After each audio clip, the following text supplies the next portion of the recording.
Isaías largou a enxada e caminhou em direção a eles, de pé, com o rosto impassível. Montgomery, disse Holloway com falsa cordialidade. Viemos apresentar o Sr. Davis, o novo juiz do condado. O homem alto curvou a cabeça em uma saudação, que não alcançou seus olhos. Sr. Montgomery, ouvi muito sobre você. Estamos realizando uma inspeção na propriedade, explicou o juiz Davis, para atualizar os registros do condado. Meus impostos estão pagos. Isaiah respondeu que sempre estão. Não se trata de impostos. Schmidt interrompeu com um sorriso malicioso, mas sim de adequação. Terras improdutivas podem ser requisitadas para uso mais eficiente. Davis elaborou. Sarah observou o maxilar de Isaiah se contrair, embora sua expressão permanecesse neutra. Esta propriedade está registrada em meu nome desde 1869, com todos os documentos adequados. Os tempos mudam. Montgomery Holloway riu. As leis mudam quando os homens finalmente foram embora.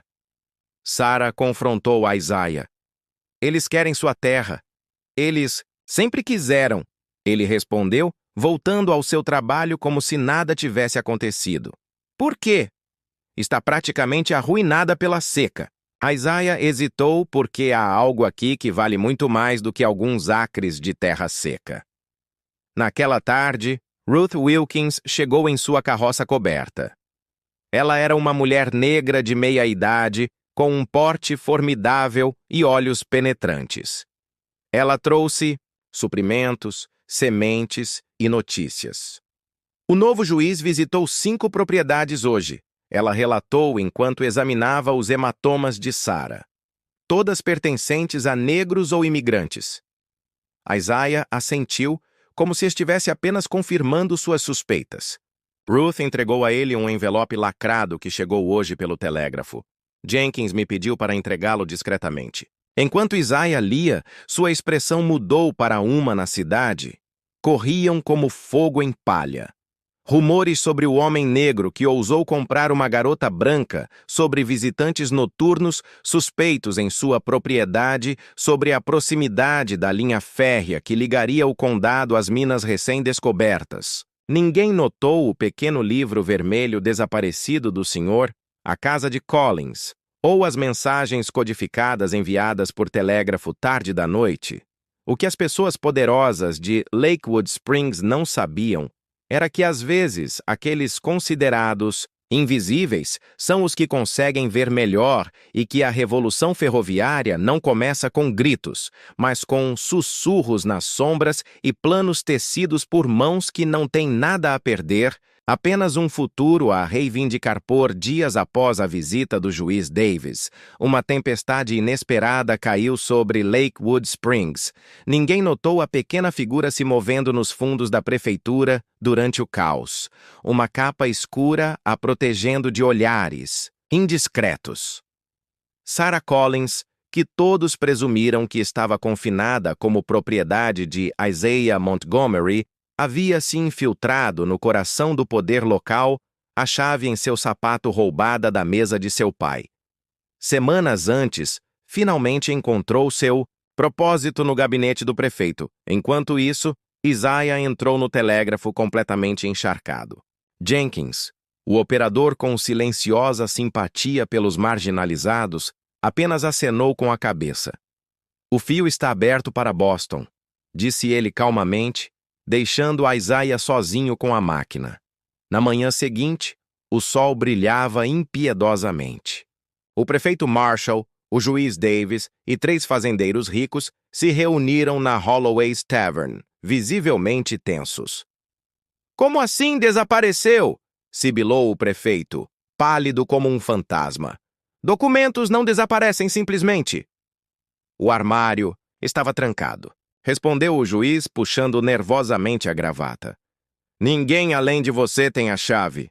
Frank Holloway serviu outra rodada de uísque. "E o negro Montgomery? Eu sempre soube que esse cara era encrenqueiro." "Impossível", Marshall descartou. "Ele jamais entraria na prefeitura sem ser notado."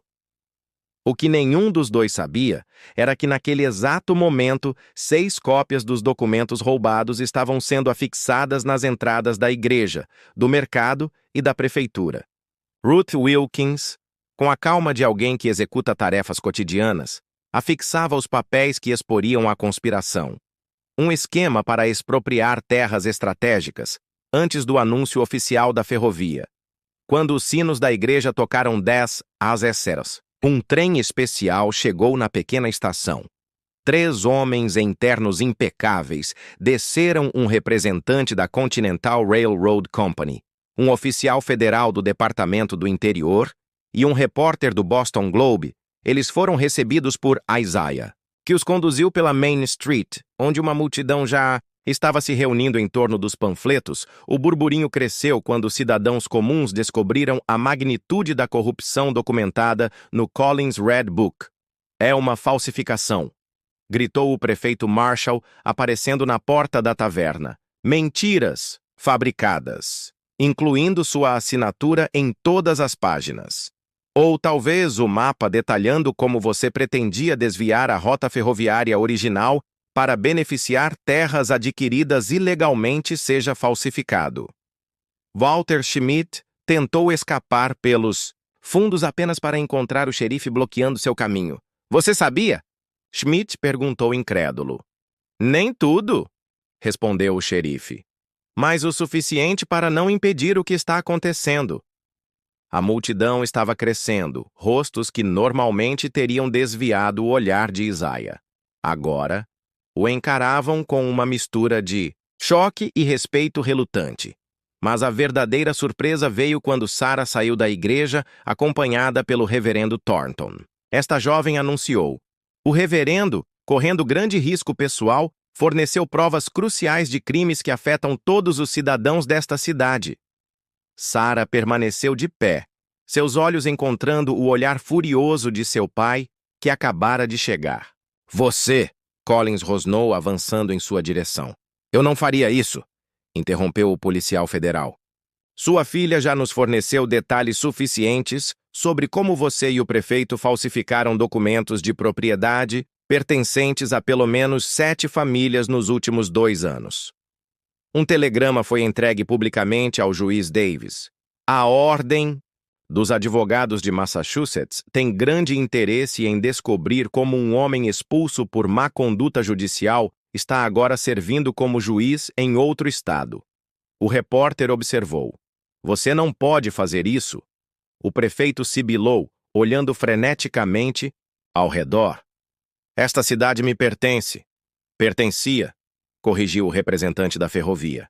"A Continental Company está particularmente interessada em descobrir como nossos planos confidenciais vazaram prematuramente."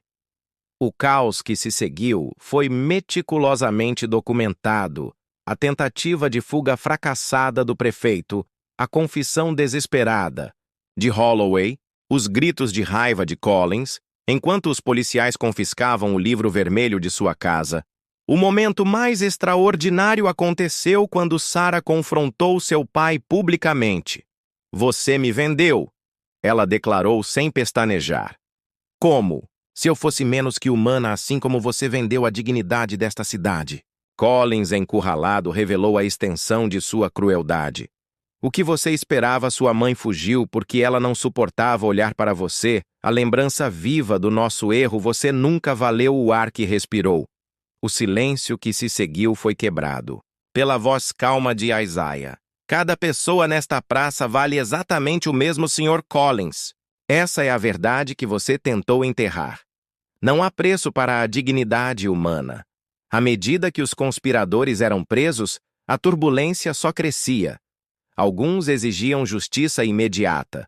Outros, incluindo alguns que antes desprezavam Isaiah, agora buscavam se associar a uma vitória moral. Poucos notaram a conversa tranquila entre o representante da ferrovia e Isaiah, ou como o oficial federal examinou cuidadosamente as escrituras de terras de Montgomery.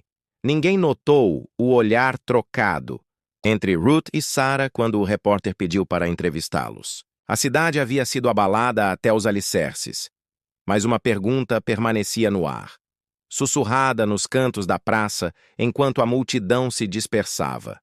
Como um homem negro e uma jovem que foram vendidos, conseguiram não apenas sobreviver, mas derrotar os homens poderosos que controlavam todos os aspectos daquela sociedade? A resposta estava escrita nos papéis em exposição, nas cartas trocadas com Boston e no plano que havia começado muito antes do leilão, um plano cujas sementes haviam sido plantadas anos antes, quando um professor universitário conheceu um ex-escravo determinado a mudar o mundo, uma letra de cada vez. Meses após o dia que mudou Lakewood Springs para sempre, o sol nasceu sobre uma cidade transformada, a estação ferroviária, antes apenas um projeto usado para manipulação, agora se erguia real e imponente nos limites da propriedade de Isaiah Montgomery. Suas terras, longe de serem confiscadas, haviam se tornado o centro da nova rota comercial, uma decisão tomada pela Continental Company após descobrir que a rota original proposta pelo prefeito Marshall atravessaria terras instáveis. A modesta cabana de Isaiah agora dividia espaço com uma escola. O que começou como aulas improvisadas para 3 crianças negras rejeitadas pelo sistema educacional da cidade, rapidamente se transformou em uma instituição que atraía famílias de comunidades vizinhas. Sarah Collins, ou melhor, Sarah Montgomery, como era conhecida depois de uma simples cerimônia de casamento realizada pelo reverendo Thornton, ministrava as aulas com a mesma determinação silenciosa que havia derrubado um império de corrupção. Viúvo negro falido comprou uma garota de 19 anos que estava sendo leiloada por seu pai e sua mãe por os $20 pelo último lote do dia. Uma garota de 19 anos saudável e obediente, anunciou o xerife, sua voz ecoando pela praça empoeirada em Lakewood Springs.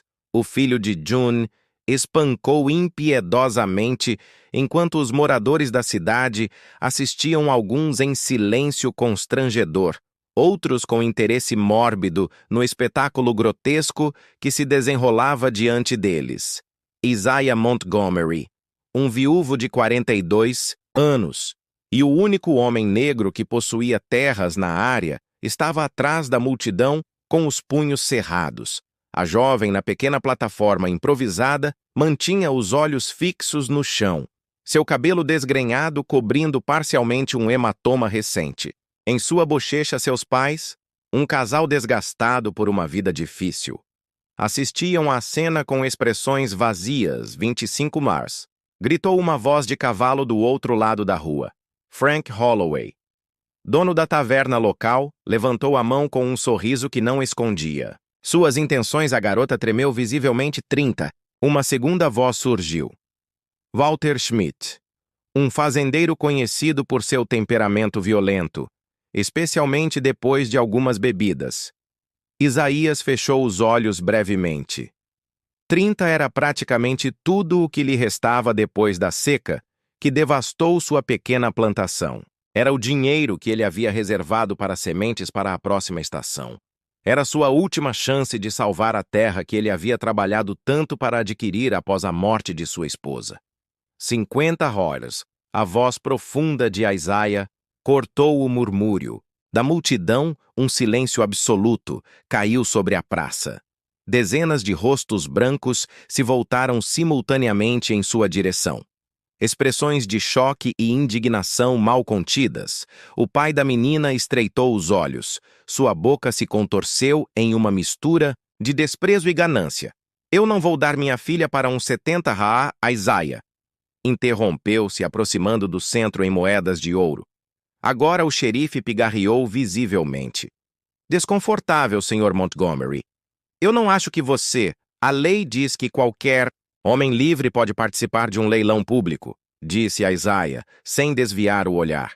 A menos que você queira explicar a um juiz federal por que você recusou o lance mais alto, pela primeira vez desde que o leilão começou, a jovem olhou.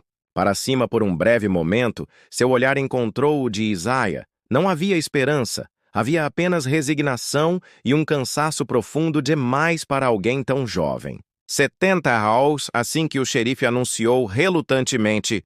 Holloway e Schmidt trocaram olhares, mas ninguém mais deu um lance vendido. O xerife declarou batendo seu pequeno martelo. A praça explodiu em murmúrios indignados quando Isaiah se aproximou. Para finalizar o pagamento flashes de memória, o assaltaram sua falecida esposa Abigail, sendo humilhada na mesma praça anos atrás, quando tentaram expulsá-los da cidade, o túmulo simples onde ela havia sido sepultada 2 anos atrás. Vítima de pneumonia que nenhum médico local estava disposto a tratar a solidão sufocante de sua cabana desde então, a jovem desceu da plataforma com passos hesitantes. Isaiah se aproximou e pôde ver outros hematomas antigos em seus braços. Ela manteve os olhos baixos, como se tivesse aprendido da maneira mais difícil que olhar para cima significava punição. "Qual é o seu nome?" ele perguntou, mantendo uma distância respeitosa. "Sarah." Ela respondeu em um sussurro quase inaudível. "Sarah Collins." Isaiah assentiu. "Sou Isaiah Montgomery." "Eu sei quem você é," ela respondeu, surpreendendo-o. Quando eles começaram a se afastar da praça, os murmúrios da multidão ficaram mais altos. "Meu Deus! Eles venderam a garota para um homem negro. Isso não vai acabar bem. Alguém deveria fazer alguma coisa." Isaiah sentiu o peso de olhares hostis como facas em suas costas. Sarah caminhou um passo atrás dele como se tivesse sido treinada para isso. Enquanto passavam pela taverna, Frank Holloway cuspiu no chão. $70 é um preço alto para algo que você não conseguirá manter por muito tempo. Montgomery. Ele provocou alto o suficiente para todos ouvirem. Isaiah não respondeu. Ele continuou caminhando em direção à carroça estacionada na periferia da cidade, onde seu velho cavalo esperava pacientemente enquanto ele ajudava Sarah a subir. Ele percebeu que ela estava tremendo não de medo dele, mas de algo pior, a expectativa do que estava por vir, com base em tudo o que ela já havia suportado. "Eu não vou te machucar." Ele disse baixo o suficiente para que só ela pudesse ouvir. "Você tem minha palavra." Pela primeira vez, ela o olhou diretamente nos olhos. Seus olhos refletiam não apenas dor, mas uma centelha de algo. Isaiah reconheceu imediatamente a mesma determinação silenciosa que o manteve vivo em um mundo que o queria morto. "Por quê?" ela perguntou simplesmente. Isaiah não respondeu de imediato. Ele ligou o carro antes de dizer: "Porque eu sei como é ser tratado como uma mercadoria." Enquanto a carroça se afastava da cidade sob o olhar hostil dos moradores, ninguém notou o pequeno objeto de metal que Sarah escondeu dentro de seu sapato gasto, nem o olhar que ela trocou brevemente com uma figura nas sombras. Havia muito mais naquela jovem silenciosa do que qualquer um poderia imaginar. Algo que mudaria para sempre o destino de Lakewood Springs. De Isaías, ficava a 9,6 quilômetros da cidade, isolada entre campos ressecados e uma pequena floresta de carvalhos. Quando chegaram, o sol já havia se posto, mergulhando a paisagem em sombras azuis. Sarah examinou silenciosamente a propriedade, a estrutura modesta, mas bem conservada, o pequeno celeiro, o poço de pedra cercado por um jardim devastado pela seca. "É isso", disse Isaías descendo da carroça. "Não é grande coisa, mas é meu. Ninguém vai incomodá-lo aqui." Sarah permaneceu imóvel na carroça. Seus olhos calculavam distâncias, avaliando rotas de fuga como um animal encurralado. Quando finalmente desceu, manteve-se a vários passos de distância dele. "Há um quarto nos fundos", explicou Isaías. "Era do meu filho. Tem uma fechadura interna." A menção de um filho fez Sarah franzir a testa. Seu filho Jacó morreu com pneumonia em sua mãe, 2 invernos atrás. Isaías respondeu, sua voz desprovida de autopiedade. Ele tinha 5 anos. Dentro da cabine, uma lâmpada já estava acesa na mesa central, um sinal de que alguém tinha estado lá recentemente. Sarah notou o detalhe. Sua postura endureceu instantaneamente. Espere aqui, disse Isaiah, percebendo sua tensão. Ele rapidamente inspecionou a casa antes de relaxar. Ruth estava aqui. Ela deixou comida no nome. Sarah reagiu. Ruth Wilkins. A parteira, Isaiah, assentiu. Surpreso. Você a conhece? Ela fez o parto. Minha mãe, uma vez. Sarah respondeu evasivamente. A cabine era simples, mas organizada com precisão meticulosa. Livros alinhados perfeitamente em prateleiras improvisadas. Uma mesa de cedro escurecida pelo tempo, mas polida para brilhar. Este não era o ambiente caótico de um homem derrotado, era o refúgio disciplinado de alguém que se recusou a desistir. Você pretende correr hoje à noite, não é? Isaiah perguntou calmamente durante o jantar. Sarah congelou seu corpo tenso como uma corda de violino prestes a arrebentar. Eu não culpo você, ele continuou. Mas há 3 homens patrulhando a floresta oriental, caçadores de recompensas contratados pelo prefeito depois que 3 escravos escaparam da plantação Sullivan. Eu não sou um escravo, Sarah respondeu. Não, você não é. Isaiah concordou, mas tente explicar isso para aqueles homens no escuro. Na manhã seguinte, Sarah encontrou a casa vazia e a porta destrancada. Ela não era uma prisioneira. Pela janela ela viu Isaiah trabalhando no jardim ressecado, tentando reviver plantas morrendo com água do poço, enquanto procurava dinheiro ou objetos de valor pela casa. Sarah encontrou algo inesperado. Um livro de leis federais marcado em vários lugares com notas meticulosas ao lado. Havia cartas assinadas por um professor Williams da Universidade de Boston. Antes que ela pudesse investigar mais, ela ouviu cavalos se aproximando. 3 cavaleiros entraram na propriedade. Sarah reconheceu Frank Holloway, acompanhado por Walter Schmidt e um terceiro homem que estava elegantemente vestido e tinha uma expressão calculadamente amigável. Na cidade corriam como fogo em palha. Rumores sobre o homem negro que ousou comprar uma garota branca sobre visitantes noturnos suspeitos em sua propriedade sobre a proximidade da linha férrea que ligaria o condado às minas recém-descobertas. Ninguém notou o pequeno livro vermelho desaparecido do Sr. A Casa de Collins, ou as mensagens codificadas enviadas por telégrafo tarde da noite.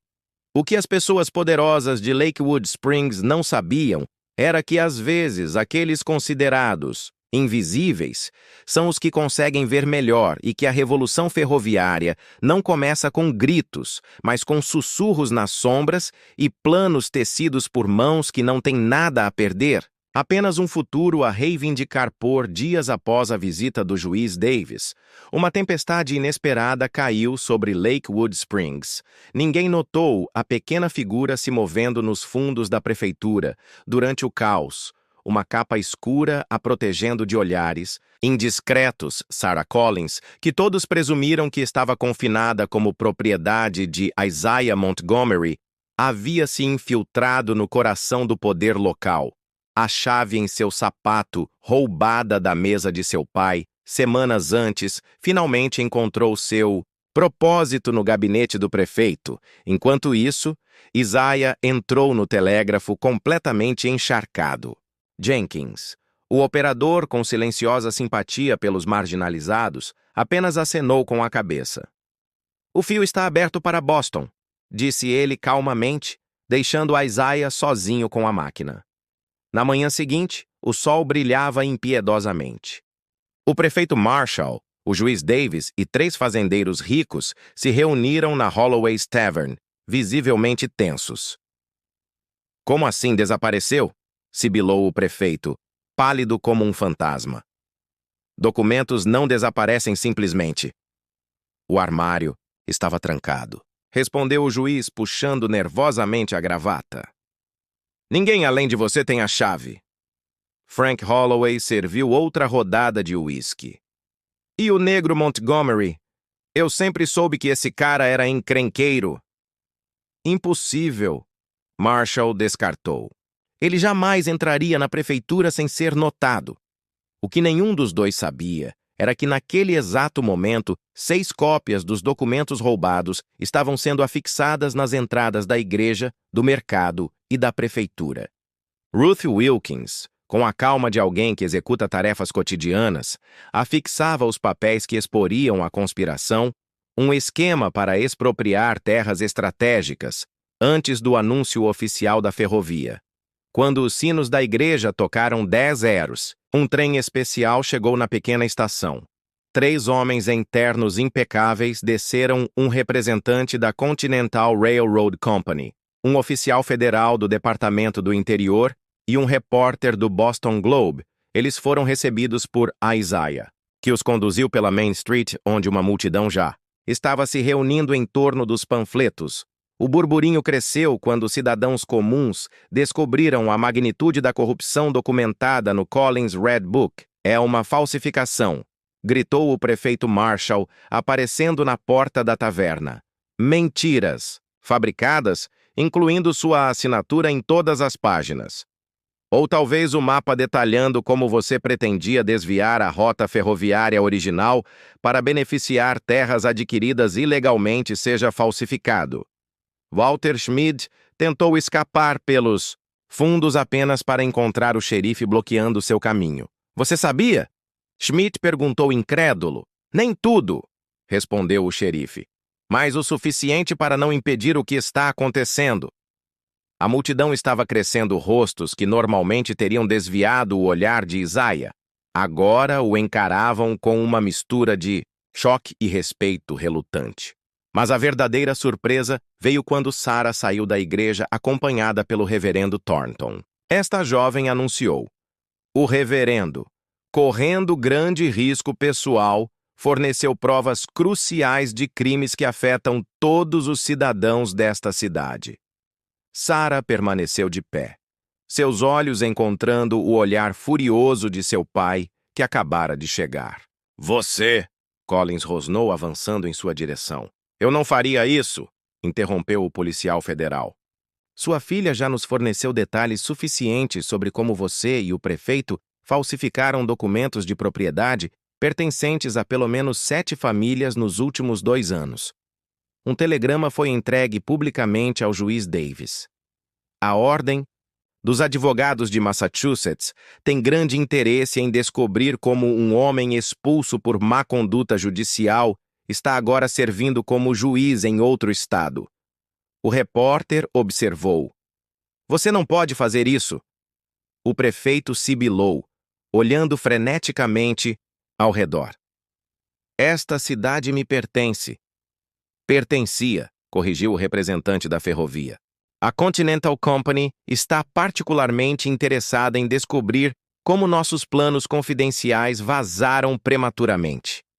O caos que se seguiu foi meticulosamente documentado, a tentativa de fuga fracassada do prefeito, a confissão desesperada de Holloway, os gritos de raiva de Collins enquanto os policiais confiscavam o livro vermelho de sua casa. O momento mais extraordinário aconteceu quando Sarah confrontou seu pai publicamente.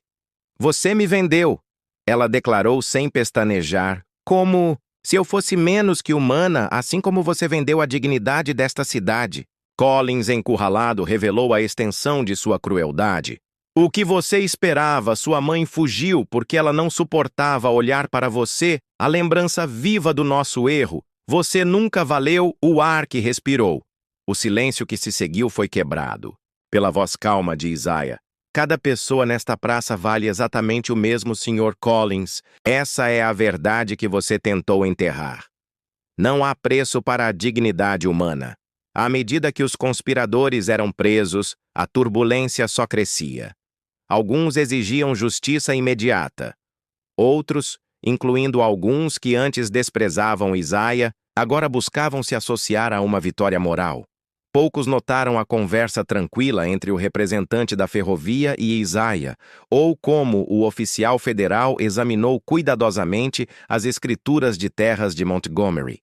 Ninguém notou o olhar trocado entre Ruth e Sarah quando o repórter pediu para entrevistá-los. A cidade havia sido abalada até os alicerces, mas uma pergunta permanecia no ar, sussurrada nos cantos da praça, enquanto a multidão se dispersava. Como um homem negro e uma jovem que foram vendidos, conseguiram não apenas sobreviver, mas derrotar os homens poderosos que controlavam todos os aspectos daquela sociedade.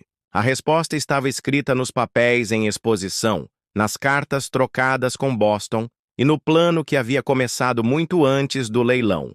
Um plano cujas sementes haviam sido plantadas anos antes, quando um professor universitário conheceu um ex-escravo determinado a mudar o mundo, uma letra de cada vez. 6 meses após o dia que mudou Lakewood Springs para sempre, o sol nasceu sobre uma cidade transformada, a estação ferroviária, antes apenas um projeto usado para manipulação, agora se erguia real e imponente nos limites da propriedade de Isaiah Montgomery. Suas terras, longe de serem confiscadas, haviam se tornado o centro da nova rota comercial, uma decisão tomada pela Continental Company após descobrir que a rota original proposta pelo prefeito Marshall atravessaria terras instáveis. A modesta cabana de Isaiah agora dividia espaço com uma escola. O que começou como aulas improvisadas para 3 crianças negras rejeitadas pelo sistema educacional da cidade, rapidamente se transformou em uma instituição que atraía famílias de comunidades vizinhas. Sarah Collins, ou melhor, Sarah Montgomery, como era conhecida depois de uma simples cerimônia de casamento realizada pelo reverendo Thornton, ministrava as aulas com a mesma determinação silenciosa que havia derrubado um império de corrupção,